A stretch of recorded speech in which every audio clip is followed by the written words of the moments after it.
All right, guys, Wes here. Welcome back to the channel. And as you guys know, I am a huge fan of Hogwarts Legacy, and I am super excited for the future of this game and this franchise. And it's for this exact reason I love diving into all of the news, as well as rumors, and just all of the happenings within the game's community. There's been a lot of discussion about a potential expansion and a sequel. And since this game has been one of the most popular licensed games of the last decade, it seems pretty reasonable to get excited for more content. But as time goes on and news comes out, it seems like that it gets less and less likely. And as a huge fan of Hogwarts Legacy, it can get pretty disheartening. So in this video, we're going to go over all of the recent Hogwarts Legacy news, including future update plans, and whether or not we should keep holding out hope for a paid expansion, because in case you couldn't tell already, the news isn't exactly good. There is a lot of events happening, with Summer Game Fest happening this Thursday, so who knows, maybe we get an announcement at that event, but more on that in just a bit. Now, as you probably know, there was no DLC announcements made at the May PlayStation Showcase, which was very discouraging, especially considering Sony has a marketing deal with Warner Brothers Games. The PlayStation Showcase would have been the most likely place for a paid expansion to be unveiled, but since that didn't happen, it kind of strikes the community down for hopes of something to come out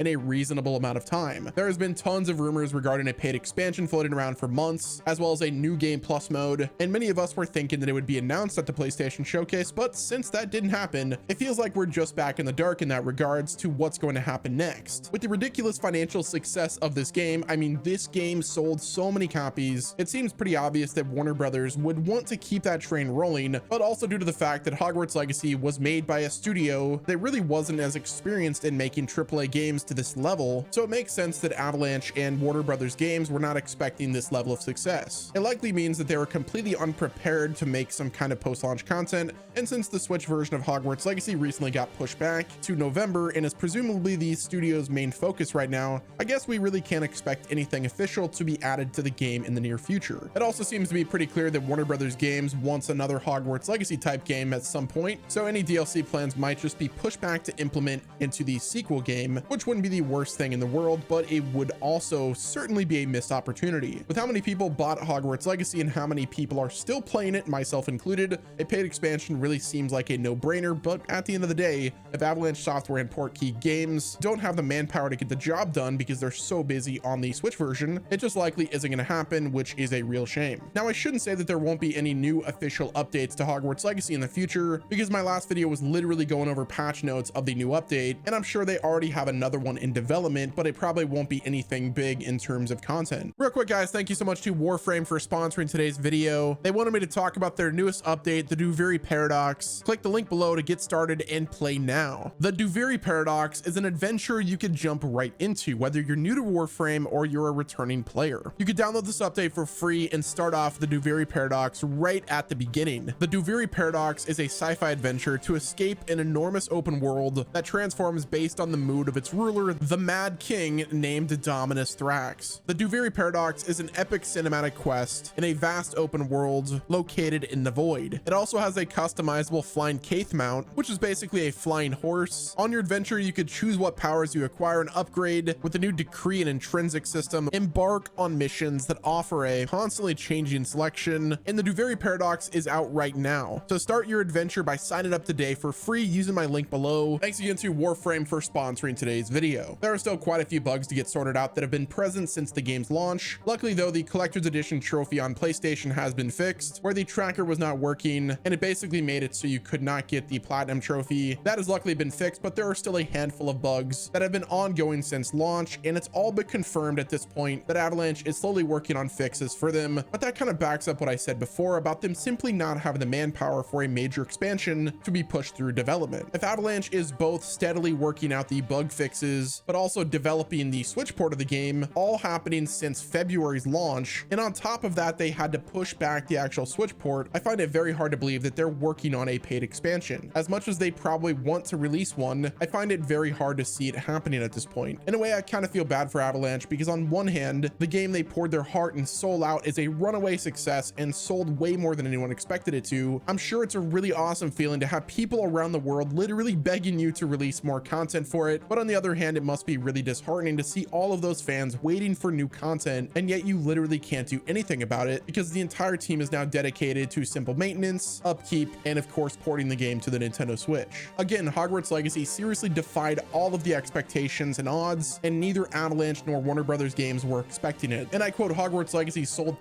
156% more than WB Games' internal prediction said, and this is coming from the senior global brand manager for Warner Brothers Entertainment, which confirms this number to be from the game's launch. The game generated over $850 million in its first 2 weeks, and it sold over 12 million copies. But like, surely they had to know how successful this game was going to be, right? Like, this is Harry Potter. It's been a game IP that fans have been deprived of for literally decades, so you would think that they would be pretty prepared for how successful that this game would be and is. Now, this also wouldn't be the first time in recent memory that WB Games has stopped supporting a release relatively quick after launch. In case you forgot, support for Gotham Knights was ended very quickly, and while that's potentially because the game underperformed their expectations, it probably could have been revived a little more with love and care. But WB Games didn't see a point in supporting the game post-launch because there was probably more money to be made elsewhere, so they just kind of shut it down and moved on. But even still, Gotham Knights got a pretty sizable update, and they even had New Game Plus. Hogwarts Legacy being obviously a much bigger success than Gotham Knights, but the point remains, the longer you wait to release updates, the less likely updates become due to the falling profit margin. And with Avalanche working their butts off to support the base game, I just don't see a paid expansion happening anymore. There's also the fact that this game is being developed on 2 generations of hardware, so not only does the game have to work on the PlayStation 5, but it has to work on the Xbox Series X, that's got to work on the S, it's got to work on the PC, and they just got it to work on the PlayStation 4, the Xbox One X, and the Xbox One S, but now they're trying to get the game to run on the Nintendo Switch. So it's like, these guys are super busy right now. Avalanche has got a lot of stuff going on, so asking them to release a paid expansion on all of those platforms in a timely manner is something that is just not conceivable. As much as I would love a New Game Plus, at the bare minimum, I don't really see it happening with Hogwarts Legacy. I think they're just gonna get the game out on the Switch and then just start focusing on the next game. I'm sure the team has so many ideas that they could do for an expansion. For instance, give us more building components in the vivariums, more creatures added to the game, seasonal events, and just so many minimal things to keep the game feeling alive and the world constantly refreshing, so it makes you feel like you are in the world of Harry Potter. Shifting focus to something a little bit more upbeat and positive, the community has started talking about new locations for the sequel, or the quote-unquote sequel rather. I've mentioned before that I'm not entirely sure how the team is going to handle the game's map in the sequel, because the first Hogwarts Legacy game already did so much work recreating the famed academy, as well as the beautifully crafted surrounding areas. So how do you add on something that was already so well made and complete? Well, Game Rant recently published an article going over some locations that were skipped in Hogwarts Legacy that could be added to the map in the sequel, and I think they have some really good ideas. For instance, Diagon Alley is a pretty obvious choice, as is the Leaky Cauldron, but another cool location and idea is Nocturne Alley, which could bring with it a ton of new items and opportunities for role-playing. It's also possible for the sequel to allow us to fly under or even swim under the water of the Black Lake, or even let us visit the House of Black to expand upon the universe. I know there's so many fans who would love to see the Chamber of Secrets be added to the sequel, which honestly I think that's such a great idea for a new game for Hogwarts Legacy, and they have it take place during the original rise of Tom Riddle turning into Lord Voldemort. Imagine you're a student at Hogwarts and you are friends with Lord Voldemort, and eventually you have to fight him, which would be crazy to see. All of this opens up a ton of additional storytelling opportunities. So even though Hogwarts Legacy recreated some of the most iconic locations in the Harry Potter universe, there are still plenty of additions that could be made to the sequel's map, and I am eager to see what Avalanche can do now, especially that they have the foundation that's been completed. Now this week there is Summer Game Fest, which is the big event hosted by Jeff Keighley. There's going to be all of the major players there. Besides Nintendo, they kind of do their own thing, so there is a possibility that we get something Hogwarts Legacy at that event. But as for when we can hear more official news for Hogwarts Legacy, I am guessing, and I'm kind of holding out hope, we hear something rumored at a potential fall showcase by PlayStation. A lot of people are saying that one of the reasons why the PlayStation showcase this time was incredibly underwhelming, aside from Spider-Man 2 looking amazing, was they were deliberately waiting on Xbox to do their event and then plan for something in the fall that really knocks our socks off. Many industry insiders have been stating that there will be another showcase later in the year that focuses primarily on high-profile games and first-party releases. So if there's any major Hogwarts Legacy news to be shared, that's likely where it will be. But if we don't hear anything about a new DLC, it's probably safe to assume it's not going to happen. Personally, I would not get my hopes up, but if we don't hear anything about a paid Hogwarts Legacy expansion by the end of fall, it's probably time to just hunker down for the long wait until the inevitable Hogwarts Legacy sequel. But what do you guys think in the comment section below? Do you think we're going to get a paid expansion? Where do you want the series to go with the sequel? Comment below, and also don't forget to leave a like, subscribe to the channel with your notifications turned on, and until next time, this has been Wes, and I'll talk to you guys again soon.